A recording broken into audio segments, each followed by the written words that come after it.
Bizim beyefendi sağ but çanaq oynağında həm grade 4-cü dərəcəli but çanağın yeyilməsi oynaq başının, həm də sağ diz oynağında 2-ci dərəcəli artroz bud büküşünə doğru vuran ağrılardan şikayət edir. Hərəkət məhdudiyyəti var.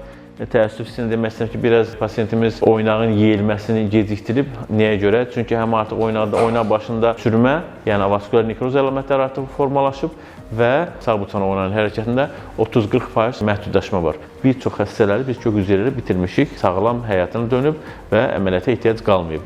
Görüntülərdə də görürsünüz ki, sağ but çanaq oynaq başı burada oynaq yarığı görüksə də, amma üst zirvəsində artıq sümüyə dirənmiş vəziyyətdədir. Amma oynağın forması qorunub saxlanılıb, baxmayaraq ki, içəridə sümük, oynaq başında osteoporoz, yəni avaskular nekroz əlamətləri var. Bu bizə imkan verir ki, kök hüceyrəni icra edək və bundan nəticə alaq. İynə artıq oynağın yarığındadır. Dərman maddəsi görürsünüz, kapsula necə gözəl şəkildə yayıldı, bütün oynağı boyadı və tam boyun hissəsinə qədər yayıldı kontrast maddə və bunun ardınca isə xəstənin özünə aldığımız kök hüceyrəni oynaq içərisinə, oynaq kapsulasına doldurduq. Həm əməliyyatdan qurtaracaq sizi, həm də sağlam həyata döndürəcək. Ömür boyu dua edəcəm sizə. İnşallah. Allah şəfa versin. Sağ olun.